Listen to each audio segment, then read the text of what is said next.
अस्सलाम वालेकुम dear students, मैं हूं नुमान फरीद और आप देख रहे हैं हमारा यूट्यूब चैनल अल फरीद एकेडमी। आज हम क्लास 9th की एक्सरसाइज 1.6 क्वेश्चन नंबर 1 का पार्ट नंबर 5 सोल्व करेंगे। तो सबसे पहले देखें तो ये हमारे पास वैल्यूज जो है इक्वेशन की शक्ल में है, मसावात की शक्ल में है। तो हमने इसको पहले तब्दील करना है मैट्रिक्स की शक्ल में। तो इसके लिए हमने लेट करना है, फर्ज करना है। अब यहाँ पर देखें जो कोफिशिएंट इस्तेमाल हो रहे हैं, अददी सार जो इस्तेमाल हो रहे हैं, हमने इसको एक मैट्रिक्स का नाम देना है ए मैट्रिक्स का नाम देंगे। उसके बाद हमने इन वैल्यूज को उस मैट्रिक्स के अंदर लिख देंगे। मैंने 6 यहाँ पे आ जाएगा 4। अब यहाँ पे जो वेरिएबल इस्तेमाल हो रहे हैं, वेरिएबल जो है उसको हमने एक मैट्रिक्स का नाम देना है एक्स। इसमें हमने लिख देना है एक्स वाई। इसके बाद जो इज इक्वल टू के दूसरी साइड पे कांस्टेंट वैल्यूज है, इसको हमने एक मैट्रिक्स का नाम देना है बी का। तो यहाँ पे क्या आ जाएगा 4 7।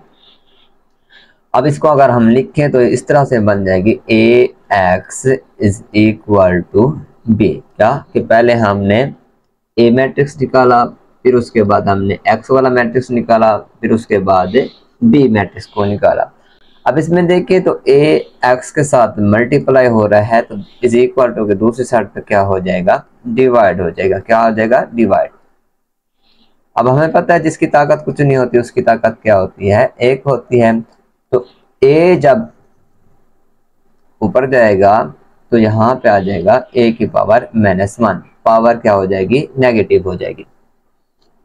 अब ए का इनवर्स बराबर होता है 1/a का डिटर्मिनेंट एडजॉइंट ऑफ ए का इनवर्स बराबर होता है 1/a का मक्ता एडजॉइंट ऑफ ए के। अब सबसे पहले हमने क्या फाइंड करना है, ए का डिटर्मिनेंट, ए का मक्ता फाइंड करना है। इससे हमें पता चलेगा कि ये सिंगुलर है या नॉन सिंगुलर है, नादिर कालिब है या नॉन गैर नादिर कालिब। 3 - 2 - 6 4।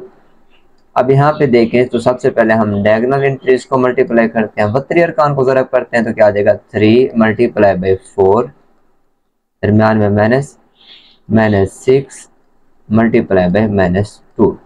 अब 3 4 12, माइनस प्लस प्लस माइनस 6 2 12।